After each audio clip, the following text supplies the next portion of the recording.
Really pleased to hear that coming from him because he's a hard-nosed coach.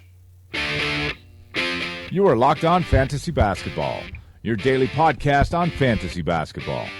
Part of the Locked On Podcast Network, your team every day.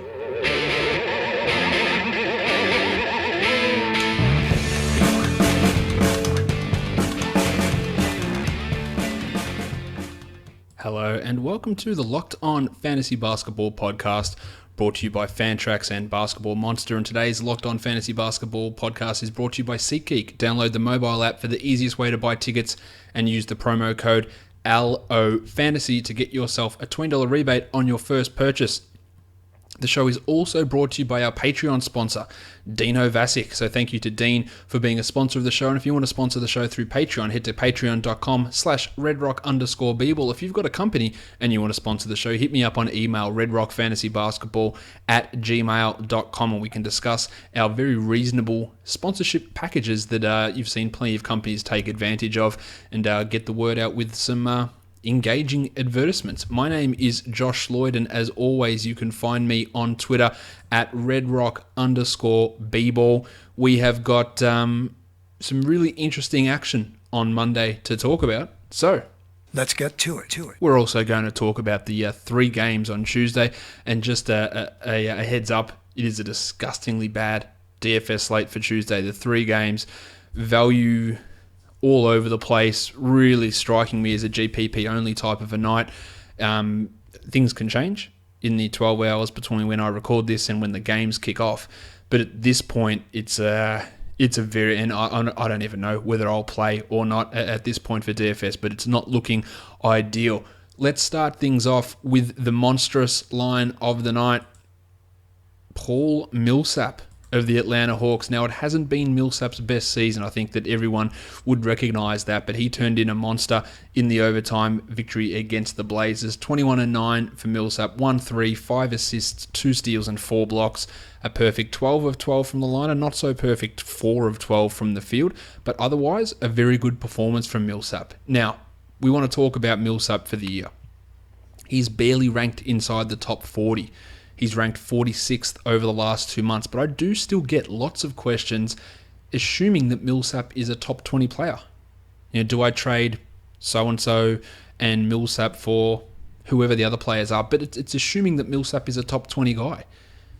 We've had 4 months or 3 months of him not being a top 20 guy, and the reason that he's not a top 20 guy is 2 reasons. One of them is his block numbers are way down. He's at 1 block a game when he was at 1.7 last season, which was an abnormally high year for him. We've also seen his field goal percentage dip from 47 to 44. And there's 2 words that can describe why that's happened. And one of them starts with Dwight and the other one starts with Howard. Because he doesn't need to block shots because Dwight Howard's doing that. And Howard is not moving out of the paint. So Millsap's not in there. He's stretching the floor. Before, when Horford was there, they could both do the exact same thing. Stretch it out to the elbow, take it out from 3, and they could rotate who's in the paint, who's on the perimeter. With Howard, it's Millsap, you're out. So you're out taking more of these long-range shots. So he's taking an extra 3 a game. He's hitting them at a better percentage, 33%, but he's still not a good 3-point shooter. He can hit 3s. He's not a good 3-point shooter. And that's dropping his overall shooting percentages and hurting his fantasy value. So he's gone from a 47% shooter to a 44% shooter. He's gone from 1.7 blocks to 1 block a game. He's seen his rebounding dip from 9 to 8 per game. And all this comes with an increase in 3s, an increase in scoring. He's hitting his free throws at a better rate.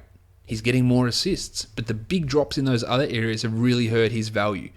So, and as I always say with rankings, in the end, they don't mean jack shit. But if you're relying upon different sort of things that Millsap used to get you, they're not necessarily there.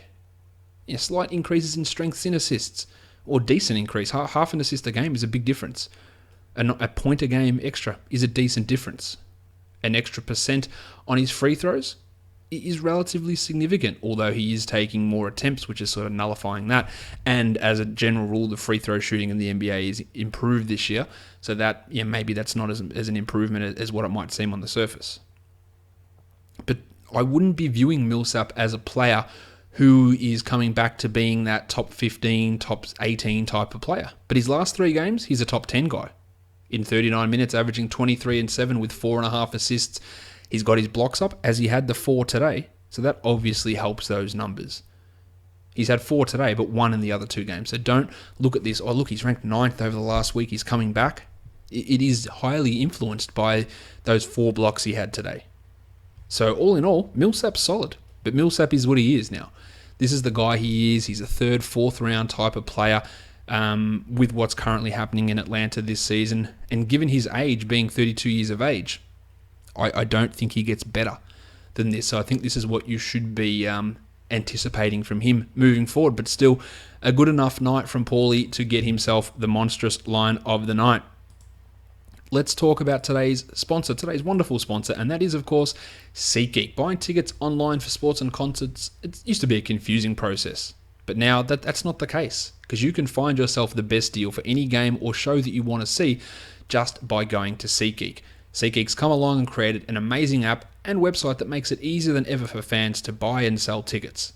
It's the first place that I go, and it's the first place that you should go when you're looking for tickets to events, sporting, NBA, hockey, baseball season around the corner, concerts. SeatGeek has got you covered for all those different things. Just download the app on your phone and you're a couple of presses away on a screen from being able to get cheap tickets, good tickets to the event that you want to see. Everything about SeatGeek is designed to make life easier for sports and music fans. It does the price comparison for you by searching multiple ticket sites and ensuring that you get the best possible deal. So SeatGeek does all the work for you and you end up reaping the benefits, saving time and money.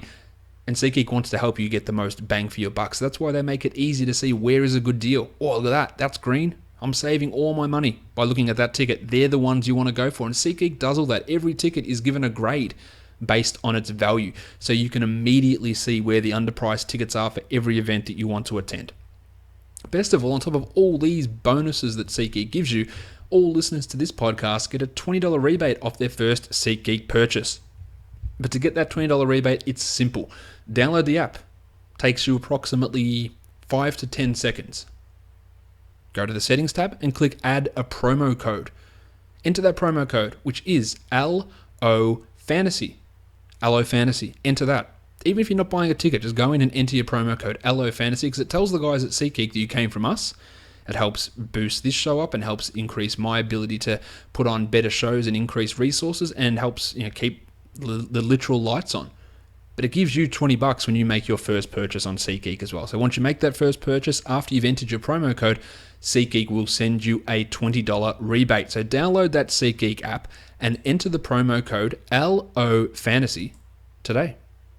The waiver wire line of the night, Mick Beasley of the Milwaukee Bucks. Bees, super cool Bees. He started as he's done in the last couple of games with Jabari Parker out, but this was a little bit of a different performance from Bees. He dropped 23 points, had 3 rebounds, 4 assists, 3 steals, and a block. And of course, whenever a performance like this comes out, do I add Bees? Let's add Bees. Do we add him? Who do I drop for Beasley? And you know what I'm going to say. You know what my number one thing is. How's the opportunity? It's there. Well, it's not my number one thing, because I've got numerous things that you always want to look at. How's the opportunity? It's there. Jabari's gone. Mirza Teletovic has no trust on Maker. Not going to go with him. John Henson out of the rotation again, apparently, because Jason Kidd doesn't know what he's doing. How's the opportunity? It's there. The minutes are there for him. The second thing I want to look at, how was the shooting? 10 of 13. So impossible to replicate. So that's what we have to have a look at. So look, that's a great performance from Beasley. 23 points, fantastic, but 77% shooting. Let's look at the other game that he started in place of Jabari Parker. 7 points in 26 minutes. So this is what you're going to have to deal with Beasley. He got super hot. So he played more minutes, he took more shots, and he scored more. He still had the 3 steals and a block, which is very nice, but I think it's fair to say, although when you look back at his game log, he has shot 67% or higher in 4 of his last 5 games. Obviously impossible to continue, but it still has happened. But look at what he does, and how often has he had these many minutes? The answer is he hasn't, but it also, the opportunity is different. But the first game, he didn't shoot well, he didn't get 32 minutes. Now, I'm not saying not to add Beasley. The opportunity is there for him. It's a great opportunity. Could he get 30 a night? Yes. Will Jason Kidd allow that? Almost definitely not, just given his penchant for making the wrong decision at almost every turn. So, Beasley's a fine ad. But just be aware that this is the outlier. The extra minutes, the extra scoring, the high shooting. It's stuff that's not going to be able to continue. Now, I said that 4 of the last 5 games, he's shot 67% or over for the season. He's been shooting the ball crazy this year. He's at 53%.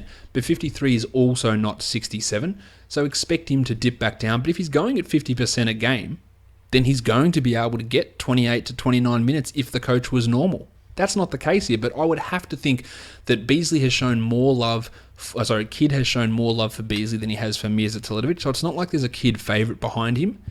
So, okay, but just be aware of what you're getting with Beasley. You're getting points, and you're getting points, and you're probably also getting points. And if he keeps this shooting up, you're getting field goal percentage. So maybe I'm being a little bit unfair, but he's a points guy. He's points. That's all he gives you. But that is absolutely useful because finding points, despite the claims of many that they're the easiest thing to find off the waiver wire, absolutely untrue.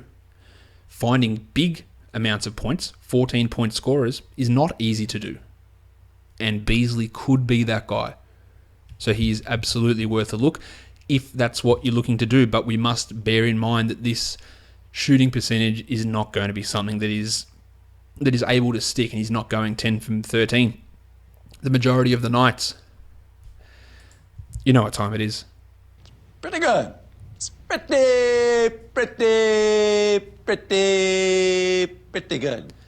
Now, just a quick warning to someone that sorry, I don't remember your name, but someone that wrote a review saying that I do go on about Nikola Jokic too much, acting like he's the best player to ever step foot on a court. So if you're sick of me talking about Nikola Jokic, fast forward 5 minutes. Because there's going to be a fair bit of chat about the big man from Serbia at the Denver Nuggets. Nikola Jokic is your young gun of the night because he had 17, 21, and 12. He had 2 steals, and I won't say single-handedly, but he orchestrated an absolute demolition of the Warriors. It was one of the funnest games that you could watch if you aren't a Warriors fan. And not because you hate the Warriors, just because you see a young team completely undermanned, missing 4 big men, missing 60% of their starting lineup with 9 active players, and those 9 active players including Johnny O'Bryant, Mike Miller, and Malik Beasley. They were 3 of the 9 active players, and to see a young team come out and literally throttle the Warriors was amazing. And a big shout out to NBA League Pass as well, who for some reason blacked out every single one of my games due to geographic location restriction. I live in a different country, dickheads. I don't need to be blacked out. Thankfully, the Nuggets game was on NBA TV, so I was able to watch that. But NBA International League Pass, fingers out of rectums. Get it fixed. I don't need a geographic blackout. I don't live in the market of Philadelphia or Charlotte, or whatever game was on. I live on a different continent. Fix it. The game was super, super fun. So all you Aussies or other international people who I know have got the same issue, once the game unlocks, you want to watch a replay, do it, because it was ridiculously fun to watch. Now, Jokic, let's talk a little bit about Nikola Jokic. A couple of weeks back, I gave my picks for All-Star reserves, and I put Nikola Jokic in there. I also copped a lot of shit for it. Come on, Josh, can't put Jokic in there. I know you love him. He's not an All-Star. Not yet. Isn't he? Is he? Who wouldn't have Nikola Jokic on a team over DeAndre Jordan? I reckon the answer would be nobody. Nikola Jokic should have been an all-star in my opinion. I'm going to talk some fantasy in a sec, but I put this up over on the Facebook page and Instagram page today. But since Nikola Jokic re-entered the starting lineup on December the 15th, he is averaging 20.8 points per game, 0.9 threes, 10.2 rebounds, 5.5 assists, 0.8 steals, 0.8 blocks, and his shooting slash line is 61, 42, and 82. And he has a PER of 26.7. He has a box score plus minus, this is for the season, a box score plus minus of 8.2. He has an offensive rating of 129 and a defensive rating of 111. He is 5th in the entire NBA in box score plus minus. He is 7th in win shares per 48. He is 9th in PER, and he is the second player in offensive rating in the entire NBA. Nikola Jokic is an all-star. He is in the best 24 players in the NBA, in my opinion. He continues to get better. And initially the debate was, is it him or Nurkic? Cool. That was a good debate. Then it was, okay, who's better, Jokic or Porzingis? Now, I said I preferred Jokic last season. I would have had him as second in the Rookie of the Year. And I actually said last year, you know what? He's not too far away from Towns. I still would have given it to Towns, but he's not far away. The debate legitimately is now, who is better, Jokic or Towns? And that is not me being a Nikola Jokic handjob expert. This is me being serious. Like, who is better? Is Towns or Jokic better? Not a crazy question. He's passing. Forget the best passing big man in the game. Forget that. How about the best passers in the game? He's got the best passing center in the game. Lockdown. There's no you can throw me Marc Gasol, that's fine. Jokic is better. Best passing players in the NBA. He is in that discussion. He's not there yet. He's not the best because LeBron exists, because Chris Paul exists, because John Wall exists. It's not far away though. This guy is Denver fans. You don't have an emerging star. You don't have a budding star. I don't even know whether you've got a star. Because this guy is is he a superstar? No, because not enough people know him. But is his level of play there? It's pretty close. Is he the Marcus Bontempelli of the NBA? Not many people will get that reference. But I feel the same level of excitement, except that Jokic does not play for my team. Just amazing, the stuff that he's doing. And yeah, he's still young. Now let's talk about him for fantasy. He's the 7th ranked player over the last month. He's 11th over the last 2 months in 29 minutes a game. In the last week, he is playing 36 a game. And if he continues at that rate, he will be a top 10 guy post All-Star. If he can continue playing 35 or 36 a game, he'll be a top 10 player. Mason Plumlee is not cutting into his minutes. I don't care how good you think Mason Plumlee is, Jokic is multiple times better. I've got a lot to talk about with Denver later on that's not involving Jokic, but he is putting up numbers, and it's not just numbers, it's influence on court. I think his on-off numbers is like a plus 12 or plus 13. He is that important to this team. He does everything for them. He runs everything. He is Denver, and he will be Denver for the next 10 years. He is your star, Denver. He is what you build around. You have got the franchise player. Good luck. Today must have been one of the most exciting days in Denver Nugget basketball for a very long time. Enjoy it. And that is, if you're back now, for the people who didn't want to hear me speak about Nikola Jokic, we're done. It was a very, very long Rocky Mountain reach-around session. Let's talk dud of the night, Georgie Hill of the Utah Jazz. I should have put the entire Jazz team up here because they were putrid. They got spanked by the Clippers. Georgie had 6 points, 1 rebound, and 1 assist. He was 2 of 11 from the field, and he had 1 3. They got absolutely annihilated by the Clippers. I think they had 49 points at some point in the third quarter, just getting killed. Hill started off the season at a ridiculously high rate that was never going to be able to maintain at that level.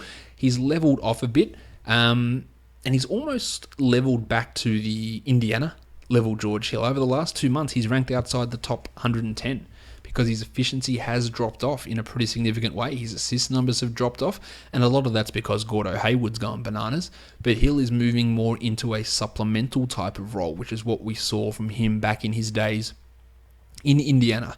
Still this 59th ranked player on the season, but that's going to drift and he's going to end up 80 or 90, which is exactly where he finished last season. But wasn't a great night from Hill. He'll be better than that, but don't expect early season Georgie to rear its head. I wouldn't have thought. All right, let's get into the games now. We'll talk about these ones, of course, in a little bit more detail. The first game up, we've got the Philadelphia 76ers and the Charlotte Hornets. A big victory for the Sixers here. A terrible loss for the Hornets, but a big victory for the Sixers on the road. No Okafor, as he's awaiting this trade to go through. Joel Embiid was out as well. So Nerlens Noel started, and he was Nerlens Noel. 12 and 7 in 28 minutes, 3 steals, 2 blocks. This is what he can do. This is where we know his upside lies, but it's only happening if Embiid remains out, and I don't think Embiid is remaining out for very much longer. Yes, he won't play before All-Star, but he'll be back after. That would be my guess. We're talking a week and a half away. He should be back then, and then Nerlens goes back to his 20-minute role where he gets the 28 minutes or so once on the games that Embiid sits. Great numbers, love it. Just don't expect this production moving forward. Bob Cove was brilliant again, 17 and 5 with 3 steals, 3 threes in 1 block. And I think I mentioned this a few weeks back. We can talk about the process as much as we want, and Embiid and Noel and Simmons, but the process is about getting guys like Bob Cove and getting guys like TJ McConnell. And that's why they cycled through so many D-League players, so many undrafted guys to find these guys. And Bob Cove's a legit player. TJ McConnell is not a starter, but he's a legit player. 14, 4, and 7 for Tej in 36 minutes. A very good performance from him again, must be owned. The reclamation of Source Castillo continues. 25 minutes for Stauskas, 11 and 6 with 2 threes. He is really suited to this 6th or 7th man role. Probably an 8th or 9th on a good playoff team, but the dude can play, he can handle the ball, he can shoot. Like, he looks completely different. The other thing that's happening in Philadelphia is Dario Saric is overtaking Ersan Ilyasova. Illy played just 20 minutes, 5 and 10. Saric, 31, 18 and 11. And Dario Saric is a top 30 player over the last week. It's only 4 games, but the trend is moving in his direction. If you want to grab him, knock yourself out. Now, I don't think that Ilyasova is straight in the drop zone just yet. He's not far off it, but Saric is absolutely someone to grab because it wasn't a 1-game thing. It's not a 2-game thing. It is a trend. And trends are important. And he's crushing it. And he should be owned in 12-team leagues. Good stuff from Saric with another big game. And he looks so much more comfortable now. Still love Timothé Luwawu-Cabarrot, but he's not going to have much of an impact this season. On to the Hornets. Kemba Walker's struggled recently, but he got it together for 29 and 7. But importantly, it came on 56% shooting. Had 3 assists and 2 steals. Well, Nicholas Batum had 16 points, 4 assists and 2 steals. Not a bad game from Nick, but the pre-game guarantee of a victory obviously didn't work out too well for him. Mick Kidd-Gilchrist, 6 and 7, did it defensively though, 2 steals and a block in 32 minutes. I'm not thinking that he's a must-own guy. Now, we had no Cody Zeller. This guy is super important. He's really good, Cody Zeller. He's just good at what makes teams win, and that sounds like the biggest coded white guy comment. He's gritty. He's sneaky athletic. He's tough. He's got a high basketball IQ. He's a coach's son. It's not that. He's just good. He just does the shit that helps spring guys open for shots. He gets his body into position without being a guy that gets gaudy block numbers or steal numbers. He just puts his body in the right place on offense and defense, and that makes his team win. That doesn't make him awesome for fantasy, although he should be owned, but it makes him fantastic for what this Hornets team needs. And I think they're like 2 and 15 without Zeller. Now, Frank Kaminsky plays decently at center, but he's no Zeller. 12 and 11 for Frank in 38 minutes with 3 blocks. But once Zeller comes back, Frank is going to be limited, unless Miles Plumlee's calf issue, which forced him out of this game, keeps him out extended time. And then we'll get Frank as the backup 4 and the backup 5 because there's no other center on this roster. But if everyone's healthy, Frank's going to be limited to these 22 minutes or so playing at the 4 with Marvin Williams, behind Marvin Williams, and not getting those minutes at center, which enable him to be a more useful player. So for now, you own him, but it won't last all that long. The next game we'll take a look at, the San Antonio Spurs and the Indiana Pacers. Kawhi Leonard had 32 points on 57% shooting, so the Paulie George defense didn't really bother him too much there. 6 boards, 3 assists, and 4 steals for Kawhi, while Dwayne Dedmon made another start and was good. 6 and 12 for Dwayne and played 28 minutes. I am not holding my breath that he will remain starting when Powell returns. I think it's the best thing for this team, but I am not Greg Popovich, so I will defer to him because I know that he is a better coach than me. Some of the other coaches in the NBA, not so sure about, especially with personnel and rotational decisions. With Pop, no problem. But I do think that Deadman would have use there as a guy getting decent minutes. For now, you own him short term until power returns. Dave Lee had a nice 12 and 11 double-double in 22 minutes, and that's sort of what he's going to be, this nice 20-minute-a-game guy that will go down to 17 or so when power returns. Tone Parker didn't get the quartet of 30-minute games. He played 29 here, 12 points with 4 assists. I thought he was in line to rest, but it didn't happen.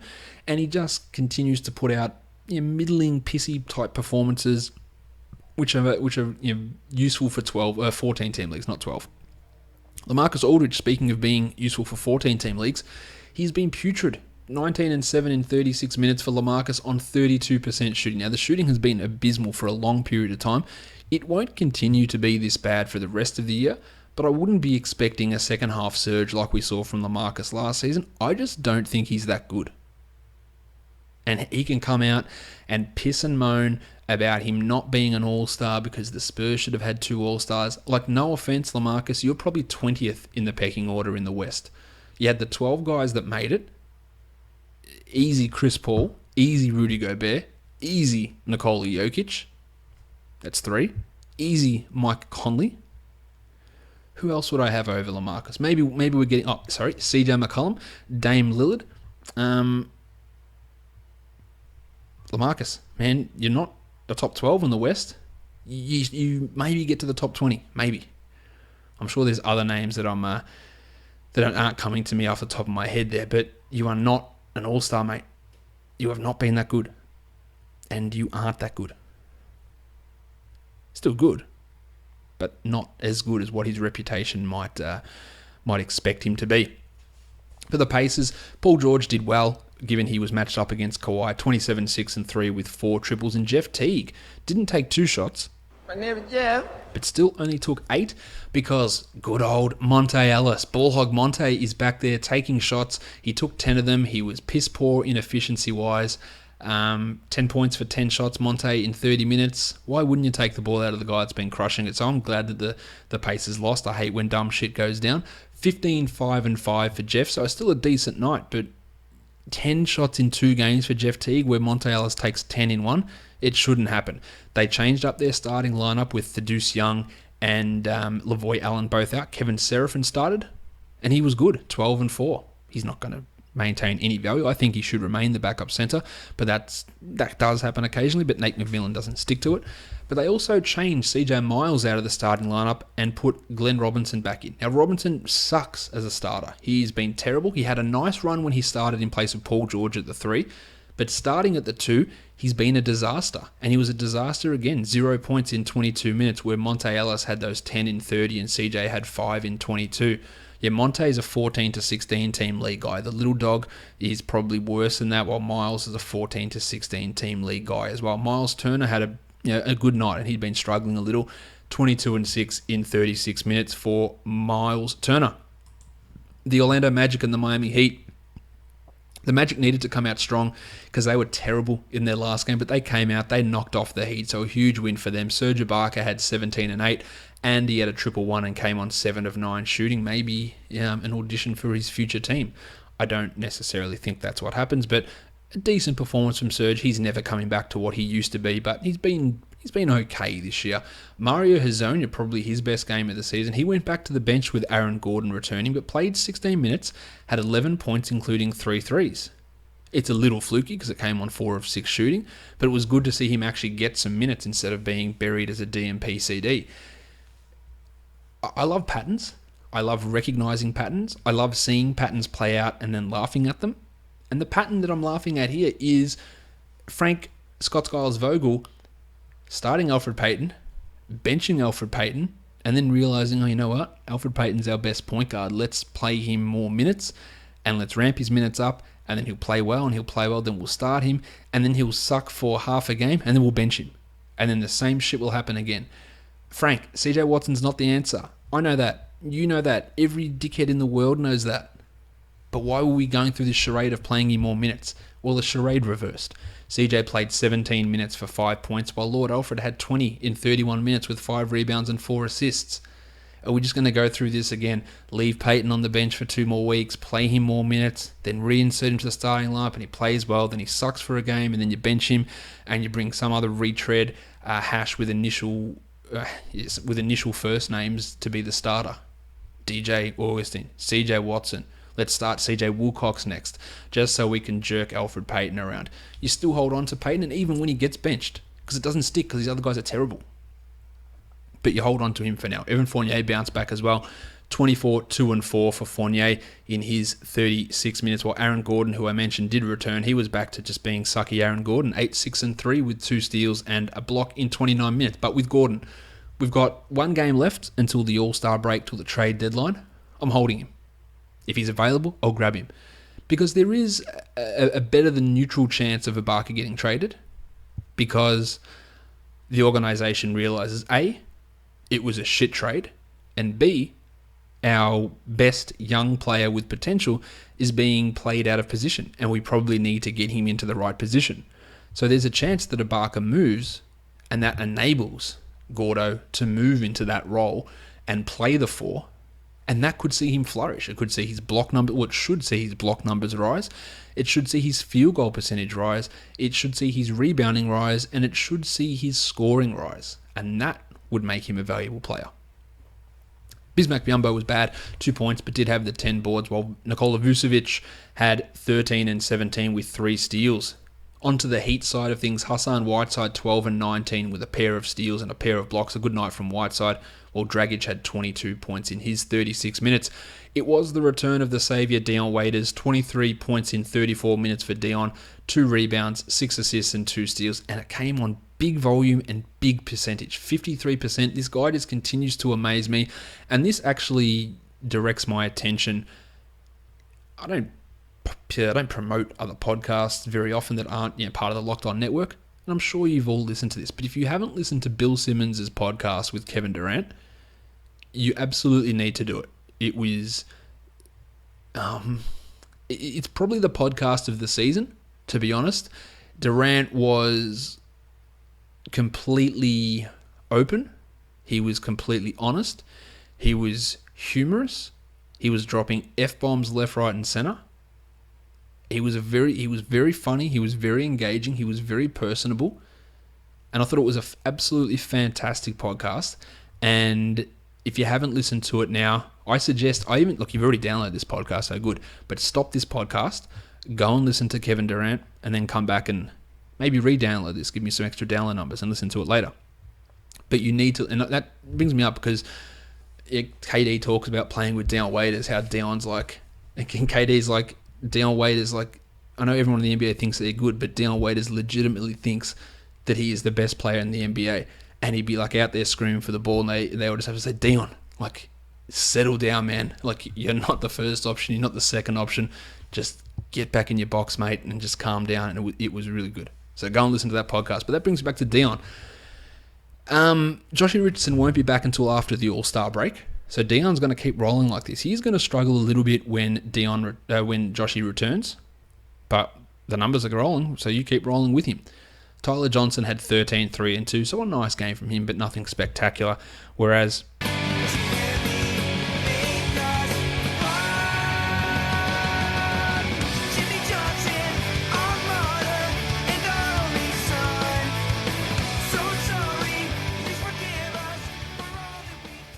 I was debating whether to play that, because some of you have said that you love it and that you go around singing the song to yourself, and then some people are like, Josh, can you never play that song again?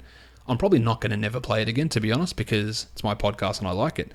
But yeah, it's a little bit polarizing, I guess, but majority of people have liked it. But regardless, Jim Johnson, 28 minutes, 15, 3 and 3, 3 blocks, just getting shit done. That's basically his motto. And with Dion back, Wayno Allington went down to 21 minutes, 6 points, and that's where you can expect him to remain for the majority of the season, if not lower. The Memphis Grizzlies and the Brooklyn Nets, Mick Conley, 32 points with 6 assists, while Gasol had 19, 9 and 8, and a steal and a block. He has been ridiculously good. Well, both of them have been really, Conley and Gasol, but huge numbers from Mark in a real Massive rebound season. The best news, though, I think here for Memphis is the play of Brandon Wright, who played 21 minutes and had 17 points. He's always been a hyper-efficient player, but he was 7 of 9, and it's good to see him, play 21 minutes and get back in business. We've barely seen him over the last 2 years. The re-emergence of Brandon is going to severely hurt Zach Randolph. He played 19 minutes and he was playing a lot of backup centre minutes, 7 and 3 for Zebo. And if that's going to push more minutes to Zebo at the 4, which it didn't really in this one, but if it does, that means JaMychal's going to cop it. I haven't thought that Green and Randolph have been 12-team league guys for a very long time. I've said that quite often. But this is really, really putting the nail in that coffin. There was no Tone Allen, so Jim Ennis started 5 and 5 in 28 minutes, while Chandler Parsons had 2 points in his 25 minutes with 7 rebounds and 2 assists. The minutes are coming up. It's not there. Move on, unless you're number 1 in your league and you can just afford to sit back and laugh at everybody else. On to the Nets. Rondé Hollis Jefferson, 25 minutes. So it wasn't 28, it wasn't 21, it was in the middle. So in other words, we have absolutely no idea what's going to happen with him on a game-to-game basis. 25 minutes for Rondé, 13, 3 and 2 with 2 steals. If he was getting 30 a night, he would be a guaranteed must-own player. I have no doubt in my mind of that. But unfortunately, it's just not going to happen because Kenny Atkinson thinks, how can I dick with this rotation as much as possible? That's pretty much what he's done. Out of nowhere, Spencer Dinwiddie played 29 minutes, 17 points with 4 triples and 3 rebounds. He's just as likely to play 14 minutes in the next game. Well, that meant that Isaiah Whitehead only played 17, while Trevor Booker had 13 and 4 in 23 minutes. Shawnee Kilpatrick also had a nice game, 15 and 6 in 25 minutes, but that's a little out of the ordinary for what he's been doing recently. Brookie Lopez dropped in 17, and Boyan had 11 in 25 minutes, and Karis LeVert has sad 2 points in 21 minutes. It's not happening for Karis this season. There's been too many obstacles towards him really breaking out. One of them is the coach. Not saying that Atkinson's a bad coach at all, just saying that he's bad for our fantasy purposes. So Karis is not going to happen this season. Still love him long-term in Dynasty, and with this drop-off now, go buy low. Because I think that he could be a top 100 guy next season. But not this year. Detroit and Milwaukee. The epitome of Marcus Morris. This is Marcus Morris. 40 minutes, 59% shooting, and he gives you 26, 5 and 3. He just bludgeons fantasy value through volume of minutes and lucky shooting. When he shoots at a normal level, which is 40-odd%, and plays normal minutes, he's an unownable piece of crap.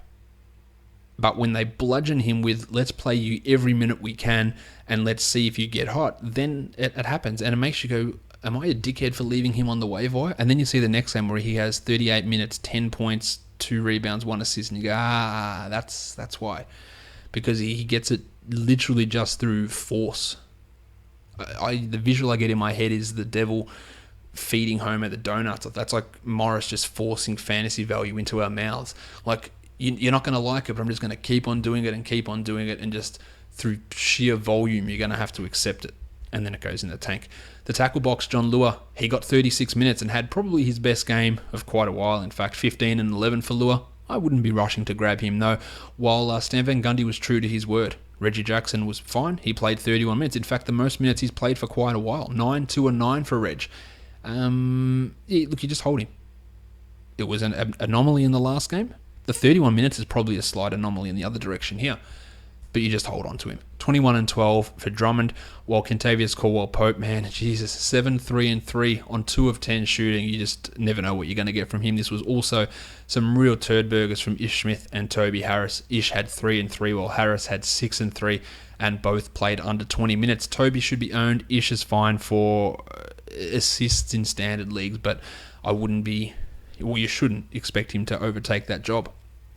The Milwaukee Bucks. Talked about patterns before. Jason Kidd, man.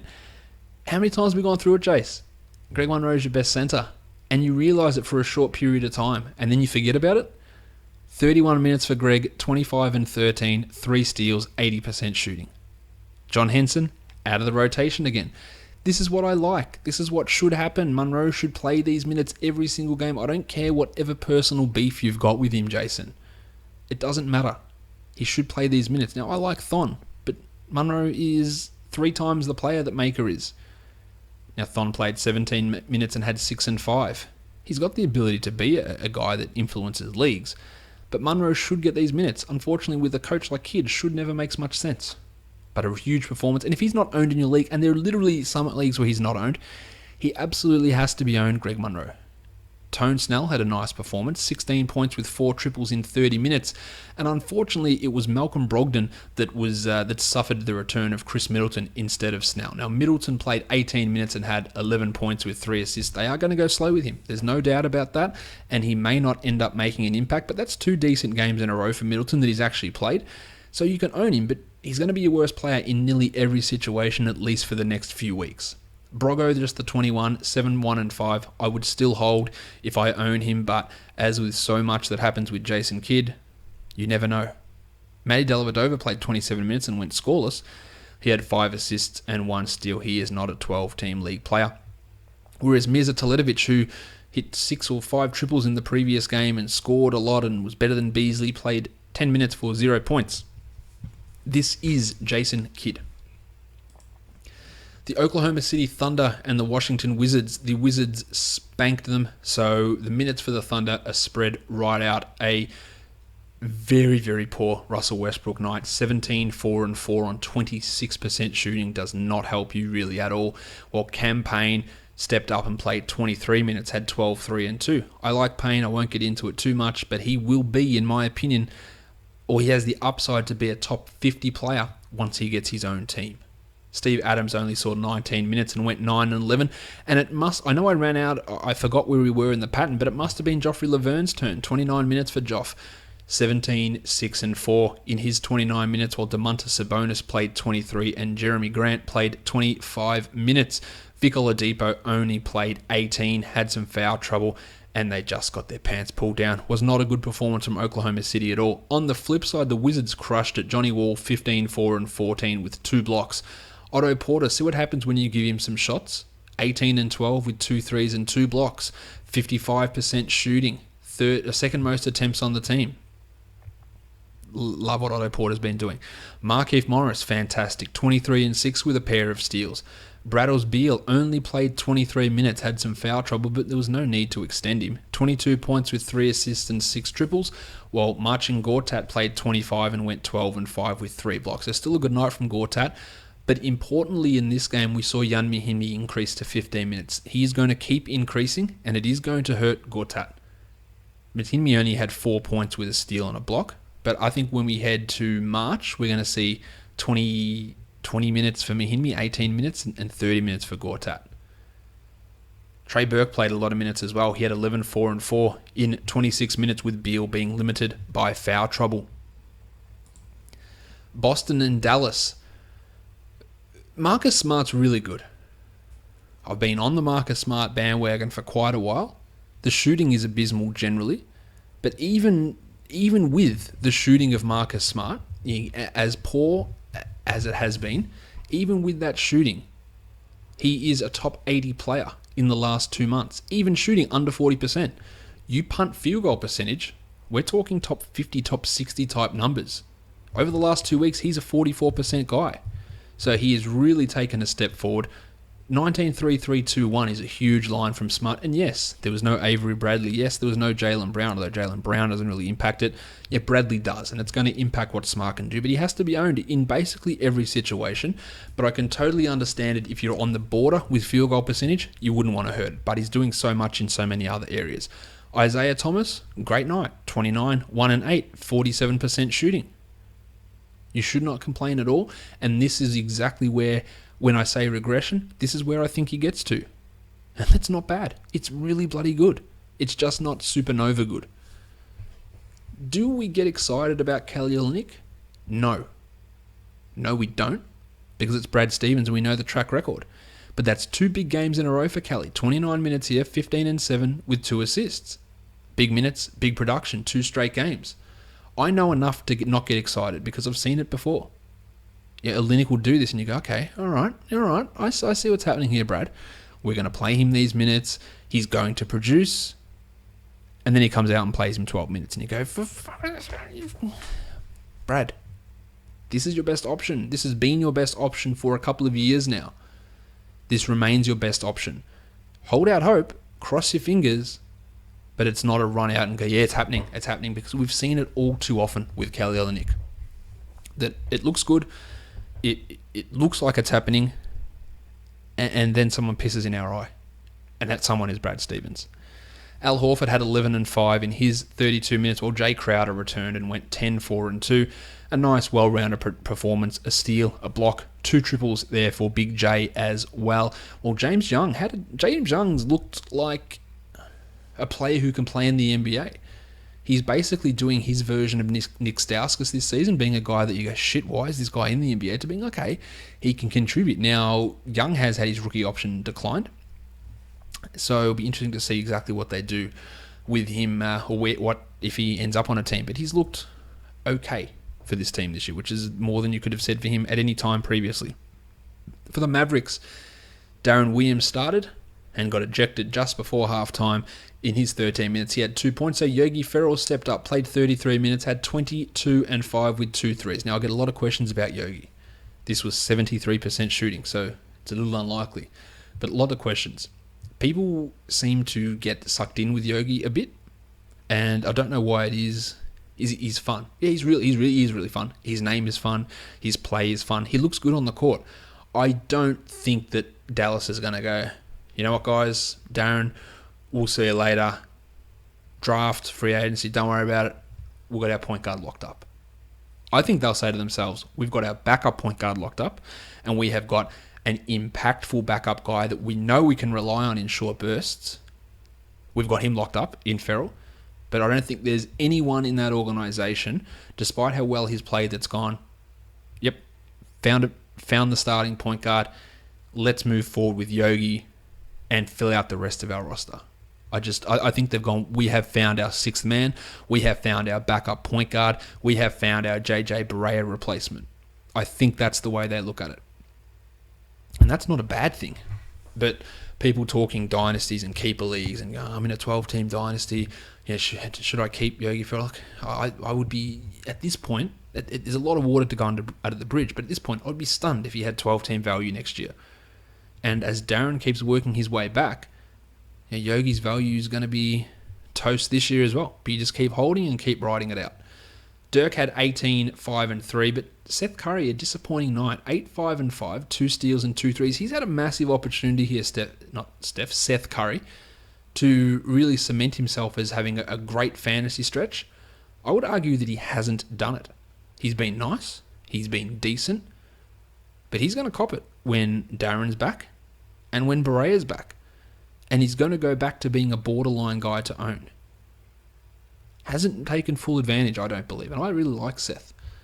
The Pencil had 19 points in his 35 minutes, while Salah Mejri, 10 boards, 1 steal, 1 block. This guy can play. He's not going to really ever be in a situation to play enough minutes long term to be useful, but he can play. Wes Matthews had 18, 7 and 3, and he's going through a nice little stretch at the moment with not much else happening for the team in this game. Let's talk Golden State and Denver. The Warriors just got blown out to start this game. They just got shell-shocked. The Nuggets equaled an NBA record for most threes in a game. They were hitting them from absolutely everywhere. And in the end, the Warriors just went, cool, Q in the rack, we're done. Durant had 25. Pat McCaw, who started in place of Klay Thompson, he had 19 points in 35 minutes with 2 assists. And McCaw's a guy that I have told you to watch for a few times. He will be the next Andre Iguodala on this team, and not the same player. He's not the same Iguodala, but he will fit into that backup wing role. He scores, he hits threes, he gets assists, he gets steals. And he gets steals in big amounts. And Iggy, 2 years' time, 1 year time, he'll be done at the level he's at, and McCaw will take that role, and he will be a sneaky top 150, top 120 type of a player, I believe. So good to see him have a nice little offensive explosion, and took the 4th most shot attempts on the team, really fitting into that Klay Thompson zone or role. Iggy had 15 of his own with 2 assists and 2 steals, while Ian Clark also dropped 18 in 27 minutes. Steph Curry, this was a brilliant opportunity for Steph. I had Steph in my DFS lineups. Went, you know what, you're playing the Nuggets, ridiculous over-under. Point guards have gone crazy against Denver. Clay's out. Let's go, Steph. And he has 11 points on 18 shots in 27 minutes. It was a horrible night from Curry. 1 of 11 from 3. 5 assists and a steal. He's probably going to drop 24 threes on his own in the next game, but that was just a horrible, horrible output from him, while Draymond had just the 5 points, 6 assists, 3 steals, and 2 blocks. And I say just, but those other categories apart from points are fairly impressive. Let's talk Denver, who started a lineup of Jameer Nelson, Farton Will Barton, Gaz Harris, Juancho Hernan-Gomez, and Nikola Jokic. I've jerked off Jokic enough today. Let's talk Juancho. The Nuggets got a steal in Juancho. Told you at the draft time, mentioned it lots of times. He's a top 10 player in this draft. And he had an absolute breakout performance. 27 and 10 with 6 triples, 2 assists, 1 steal, and a block in 43 minutes. As always happens, when a player does this, grab Juancho. Do I grab Juancho? Do I drop Gary Harris for Juancho? Do I drop Darren Williams for Juancho? Do I drop... What other ones did I get today? Do I drop Terrence Jones? Do I drop Willie Hernan-Gomez for Juancho? Do I drop Lou Williams for Juancho? And all in all, a lot of those names, you go, yeah, they're not that great. And I love Juancho. I love what he can do. But listen to this list of names. Danilo the Rooster Gallinari, Wilson Chandler, Darrell Arthur, Kenneth Faried, Mason Plumlee. 5 players who play Juancho's position were not in this game. 5. Love Juancho. He's not getting minutes over Gallo, over Chandler, over Plumlee if they decide to play him at the 4, which they will for a couple of minutes, but not for big chunks, but they will for a couple. I could easily, and you know I could make the argument that Juancho should play over Faried, because I believe I've made that argument probably a little bit prematurely earlier this season. And Darrell Arthur, who's hitting over 50% of his threes. So, yes, I love Juancho. Yes, all of those names, Faried, or not all of them, Faried, Gallo, and Chandler, have been mentioned on the trade block. I will give my left nut if all 3 of them are traded. I just don't see all 3 of them going. And you would literally need 4 of those 5 guys to not play for Juancho to have a role this big. Now, I think Juancho's role should be increased. I think the acquisition of Mason Plumlee makes Kenneth Faried the most likely to go, because Faried was the backup center, right? Nurkic was there, but he wasn't playing. Faried was the backup center. So Mason Plumlee is the backup center. So Faried's minutes that he was playing at the 5, they're not there. So half of his minutes or so were at the 5. So they're not there anymore. He's not playing them anymore. So now what is he going to play? 17 minutes a game? 15 minutes a game? Why do we need him? Get rid of him. It opens up the maneuverability to get rid of Ken Faried. And then Juancho can take those Ken Faried backup power forward minutes. Start Juancho, start Darrell, start Wilson, start whoever. But there's not 30 minutes there for Juancho at this point. Numerous things will have to go down.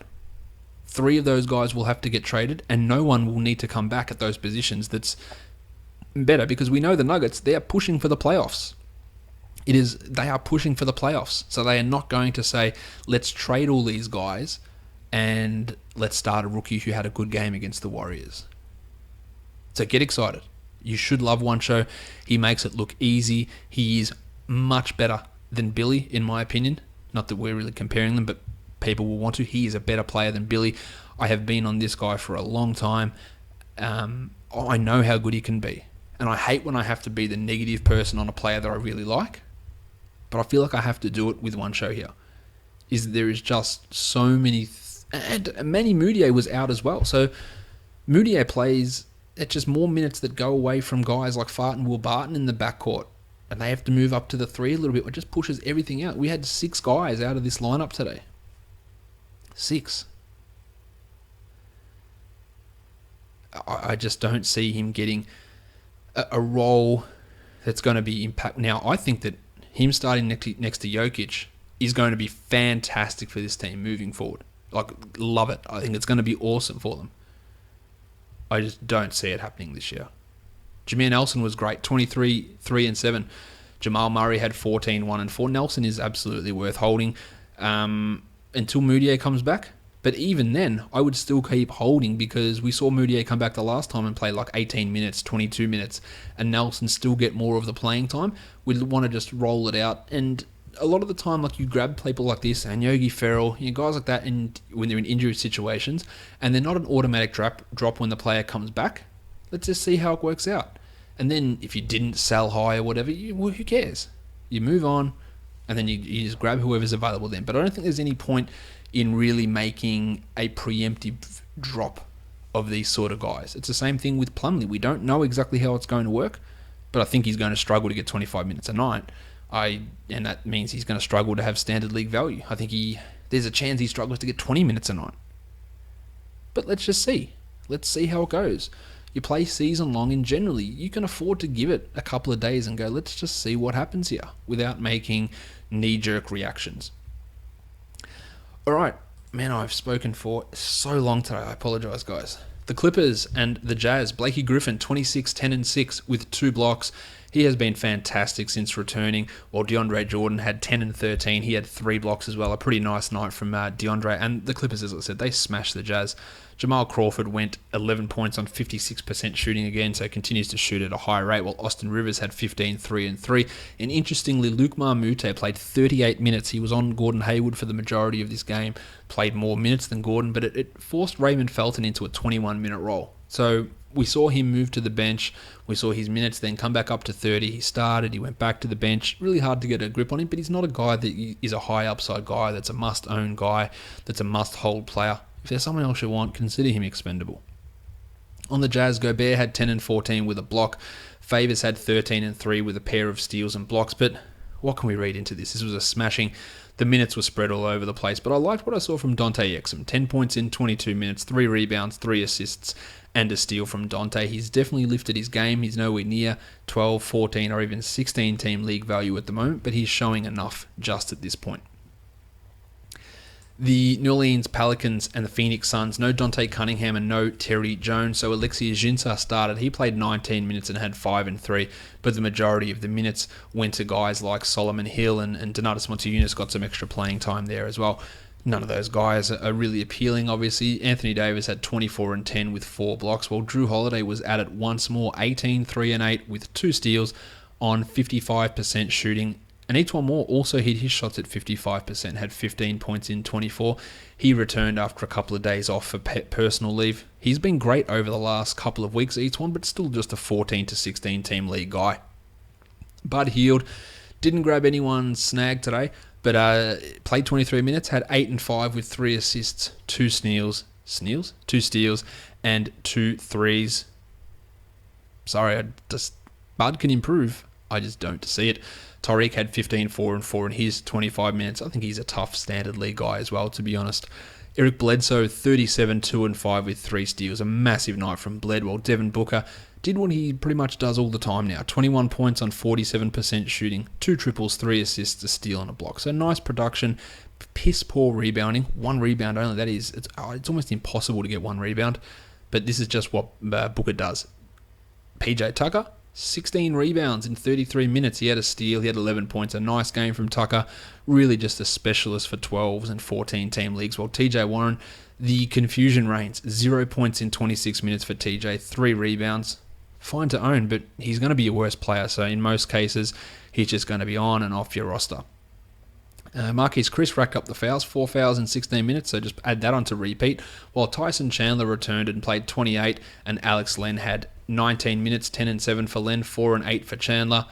Chandler's a guy you own, Len isn't, but at some point you would hope that Earl Watson makes that switch.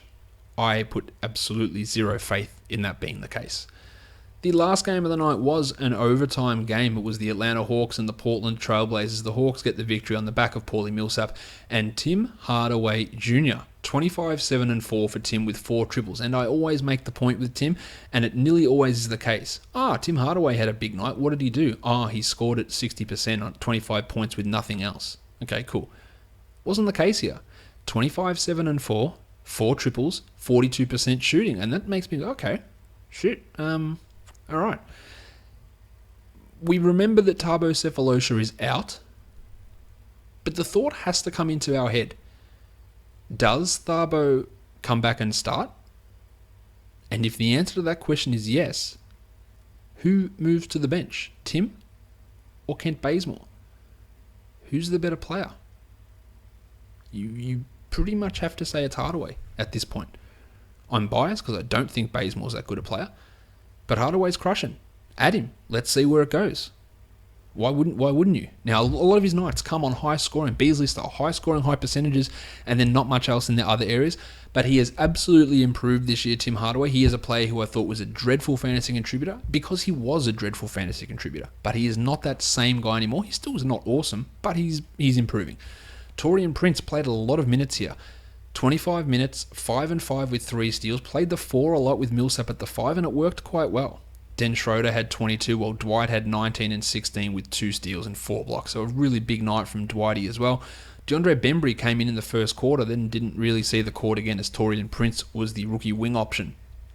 On the Blazers, Al-Farouq Aminu, 39 minutes for Al-Farouq, 14 and 15, 4 triples, 2 assists and a steal. This is the guy you want in Evan Turner's absence because he's going to be able to maintain it more long term, but a huge night from him, and Mo Harkless has to be owned as well. Whilst Turner is out, 17 and 9 for 32 minutes for Mo, 3 triples, 2 assists, 1 steal and 2 blocks. Lillard was as inefficient as it gets, 29% for 21 points, 6 boards, 4 assists and 3 threes, while CJ had 26, 7 and 5, and he wasn't much better, going just 38% from the field. The Blazers, to my opinion, somewhat comically started a front court of Noah Vonleh and Myers Leonard. Just no idea. When you've got Ed Davis on the roster, why on earth are you starting Myers Leonard? He was putrid, 2 and 6 in 24 minutes, while Eddie Davis, this is why Ed Davis, to me, should start. He should start over Yusuf Nurkic. 27 minutes for Ed, 11 and 13, 3 assists and a block. 1 of 6 from the line is atrocious, but he should start. And he is a chance to be the low-key winner out of this acquisition of Yusuf. Nurkic will not start the next game, I don't believe, and they will ease him in off the bench. And then they said he will have a chance to earn the starting role.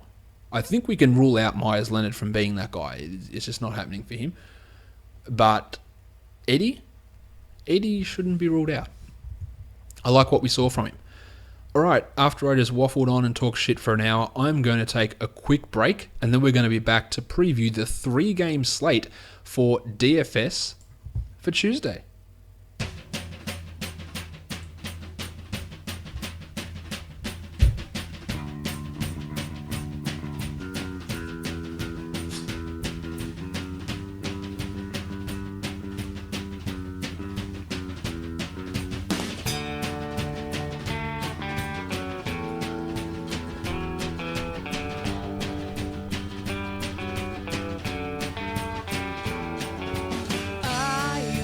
Now I had a dream of you on that cold September night.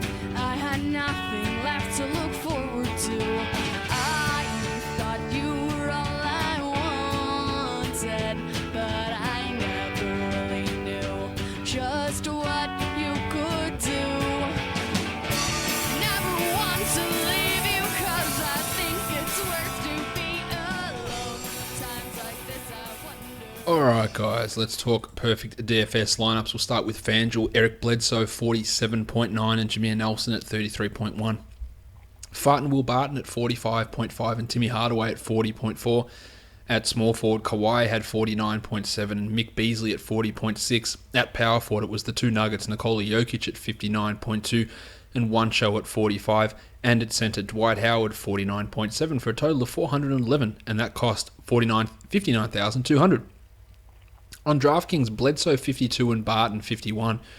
Beasley at 40.75, One Show at 50.5.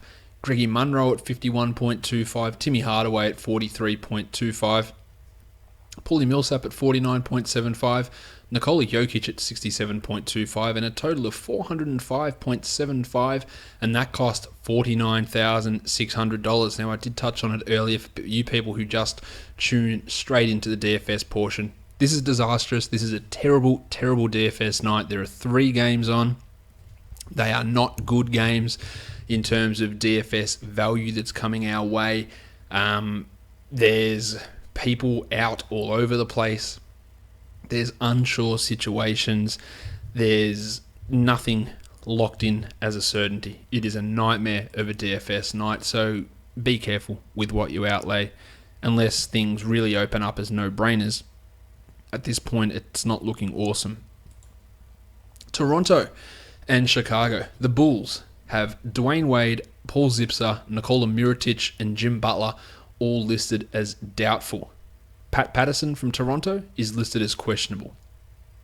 So we're assuming Wade, Zipsanity, Mirotic, and Butler are all out. So we're going to get doses of Michael Carter-Williams, Jaren Grant, Rajon Rondo, Doug McDermott, Bob Portis. Just who knows? And they could get their ass kicked as well. So not really sure why the Raptors are only favoured by 7. Maybe because they've been struggling, but this Bulls team might struggle to get to 7. That's how poor it's looking there. Now, if Pat is out, we'd expect Jakob Poeltl to start, but I would expect Bebo Nogueira to be the biggest beneficiary along with Jonas Valanciunas in that situation. Let's talk point guards, and I don't really want to with Chicago because who knows what's going to happen.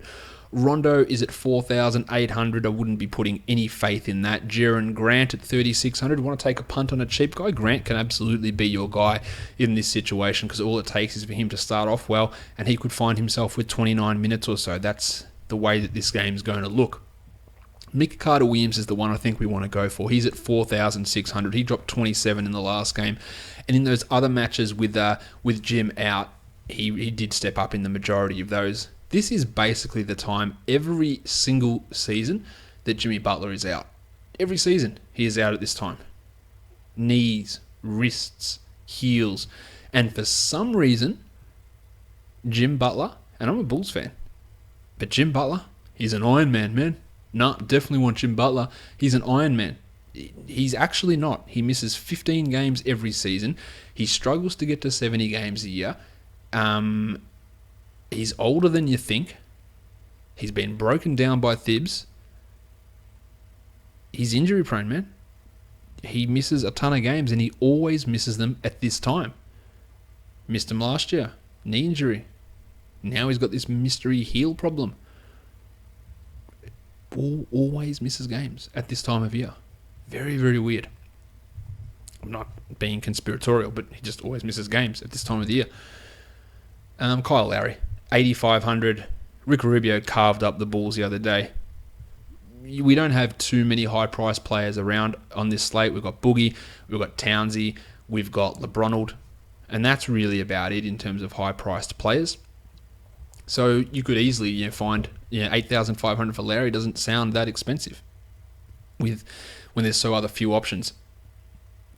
He has destroyed the Bulls in the past, 55-point average over the last 3 games, and there's no reason to think the destruction changes unless the game is a blowout. Now, the Raptors have been struggling, so maybe they just keep running it out. And realistically, Dwayne Casey just goes, Kyle, play 39 minutes. I know there's a pattern of you getting hurt every March and being terrible, but I don't care because it's important that you win an 18-point game by 25 points. That's important. So that's what Dwayne will likely do. So no reason not to love Lowry. 8,100 on DraftKings makes it even more appealing. The shooting guards. Well, Carter-Williams is actually listed as a shooting guard on FanDuel, so you must really like that there. He's at 5,200 on DraftKings with a $1,000 price rise. I'm not as into that, but it's still not a terrible situation. It probably leans a little bit more GPP, as this entire slate does, but it does lean a little bit more in that direction there. The other shooting guards, we've got DeMar DeRozan, another really solid way to spend your money, 8,700 on FanDuel. He should be able to get 40 against this Bulls team, and he comes in at 8,000 on DraftKings as well. 40 should be what you're looking for, so no problem with using DeMar there. Denzel Valentine should get some extra run for the Bulls, but he is unreliable. He can have an occasional good game, but GPP if you're getting real desperate.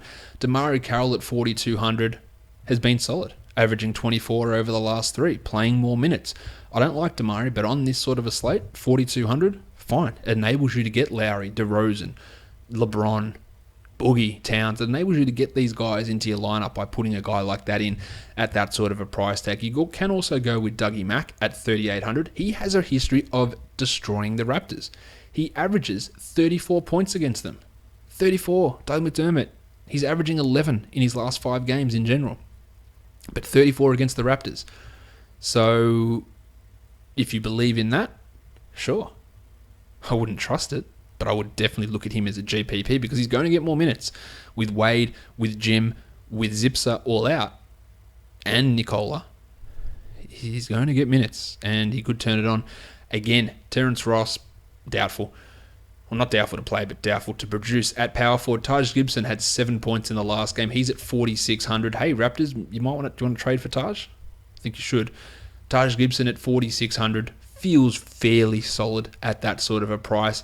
A punty option you go for at power forward is Bob Portis at 3,600, who put up 23 in the last game in 31 minutes. He's not starting. He doesn't have a starter's role opened up for him. He's got Mirotic's role opened up for him, which is not 30 minutes. He played 30 in the last one, but he doesn't have 30 opening up for him. So don't think that he is a lock for it, but he does have some significant upside as a GPP guy, but it's far from locked in. At centre, we've got Robin Lopez at 4,800. Yeah, really does not excite me. I don't think there's much upside in Lopez, but he's a solid cash centre if you haven't gone expensive at that position. Jonas Valanciunas at 59. I think if Pat Patterson is out, I like Valanciunas a lot more.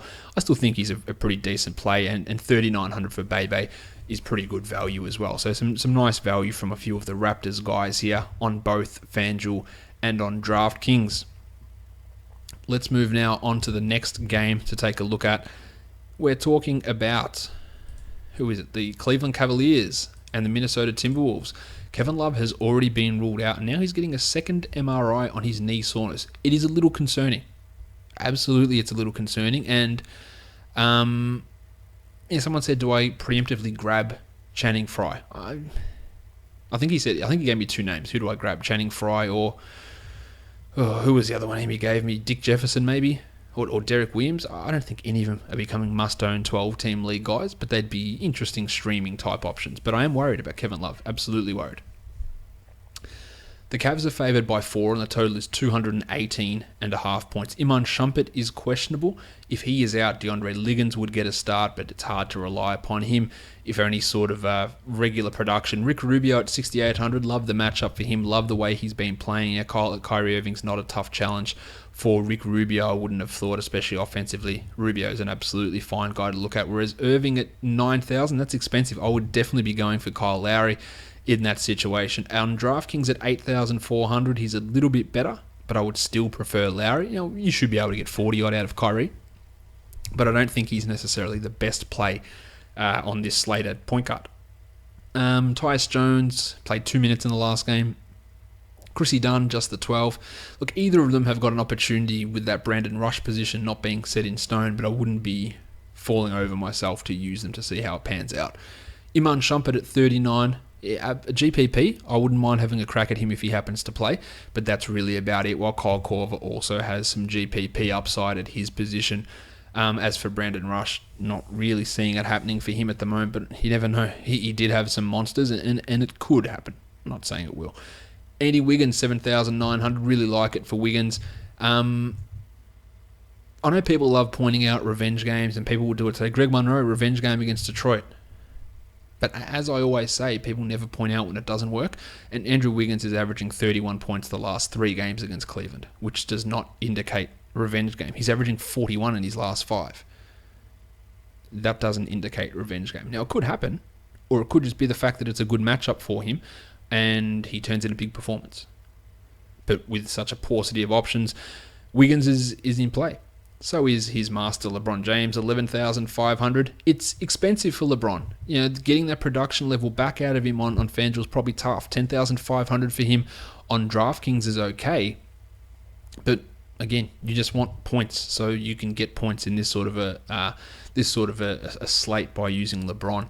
At power forward, Gorgie Jeng's at 5,600. Getting back in business, Gorgie, so I think he's a relatively safe play, while Channing Frye at 4,600. He's at a preemptive price rise. At 4,600, he can be considered, but it's probably pushing up a little bit high, and I wouldn't feel all that comfortable about relying upon him. Nemanja Bjelica had a big game in the last one, but that was extraordinarily fluky. Tristan Thompson at 6,400. Well, in general, you think, I know Kevin Love, he's going to go off, but in some of those games without Love, he just does nothing. And they've bumped him $1,000, so that makes him really tough to use on FanDuel, that extra 1,000. On DraftKings, it's gone up 600. I don't mind it on DraftKings where it sits at 5,500, but it's 6,400 on FanDuel. That is really, really tough to use. I cannot get behind that. 10,400 for Karl Anthony Towns? No worries. You should get 45 plus. Can you get 50? That might be pushing it a little bit for Towns. So I would lean Boogie over him if you want to spend up at centre, but you might have the cash for both, and that's not a crime at all. The next game, which is the last game of the night, the Sacramento Kings and Los Angeles Lakers. Ty Lawson's really the biggest thing we need to check on in this game. The Lakers have got 3 guys as probable. Lou Williams as probable with his ankle, D'Angelo Russell with his knee, and Jordy Clarkson with his thumb. But if Ty is out, you're getting 43 minutes of Darren Collison, you're getting 30 minutes of Ben McLemore, and they become guys that, if Lawson is out before lineups lock, I feel a lot better about playing cash because I go, you know what, Lawson's in, bang. Lowry, bang. Cousins, bang. McLemore, bang. Like, there's lots of guys that I can put in. But if we're unsure about it, you can't really do that in cash. Now, as for Dazza Collison, he comes in at 5,700. I wouldn't even hate using it if Lawson is in. But if Lawson is out, that's Smash City. 5,700. You should be absolutely all over that, if that is the case. Now, Collison comes in at 7,100 on DraftKings. That's pushing it. But again, if Lawson's out, I don't think it's bad. If Lawson's in, it wrecks you, and you really can't rely upon that in that sort of a situation. As for D'Angelo Russell, he's at 5,900. Hard to rely on him at the moment, D'Angelo. GPPs only, I would guess.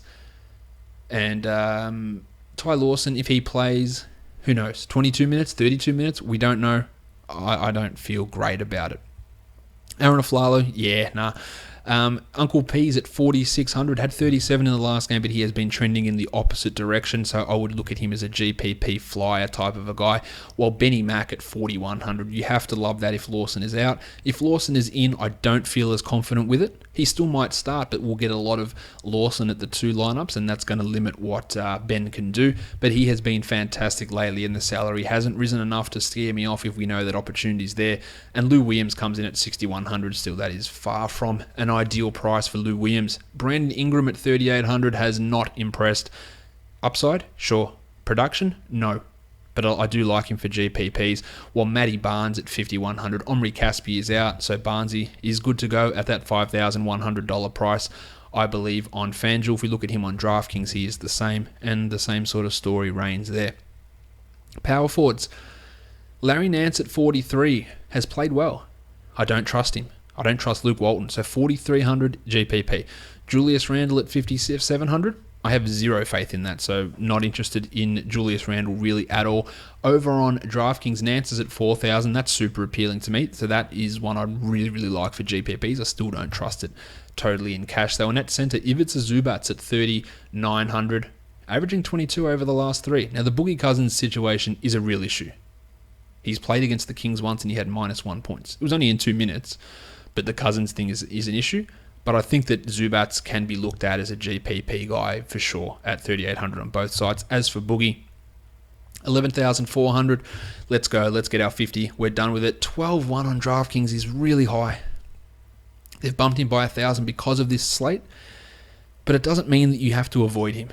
He still has value, but not as much on DraftKings as what he does on the other site, FanDuel, and of course some of the Aussie sites. Let's talk Aussie sites. Let's talk FanDuel. Let's talk picks of the day. Starting with FanDuel, Dazza Collison 57 and Kyle Lowry at 85. The shooting guards, Mick Carter-Williams 46 and DeMar DeRozan 87. The small forwards, Damari Carroll 42 and Wiggos at 79. And LeBron at 11.5. At power forward, Bob Portis at 36. Gorgie Jeng at 56. And at centre, Ivica Zubats at 39. Valanciunas at 59 and Cousins at 11.4. On DraftKings, Clarkson at 37, Carter Williams at 52 and Lowry at 81. The shooting guards, Uncle P 43, Lou Williams 54 and DeRozan at 8,000. The small forwards, Damari Carroll 42, Wiggo at 72 and LeBron at 10.5. At power forward, Larry Nance 4,000, Gorgie Jeng 53. and Carl Anthony Towns 10,000. And at centre, Zubats at 38, Tristan Thompson at 55, and Boogie at 12-1. On the Aussie sites, Moneyball, Carter Williams 41, Rubio 69, and Lowry 91. Kyle Korver at 42 and DeRozan at 89. The small forwards, Carroll 44, Wigo 78, and LeBron 11.5. At power forward, Channing Frye 37, Gorgie Jeng 58, and at centre, Zubats is at 35, Tristan Thompson's at 57, and Boogie is at 11,400. On draft stars, Carter Williams 73, Rubio at 13.5, and Lowry at 18.2. At shooting guard, Macklemore 5,000, Wiggins at 12.450, and DeRozan at 16.8. At small forward, McDermott 6.650, Carroll at 87, and LeBron at 21.9. At power forward, Tariq Black 58, Jeng at 10,000, and Cousins at 23.550. And at centre, Channing Frye 7.650, Tristan Thompson 10.7, and Carl Anthony Towns 17,900. We're done. Follow me on Twitter at redrock_bball and download the SeatGeek app and enter that promo code LOFantasy. We are done here, guys. Thank you so much for listening, everyone. See ya.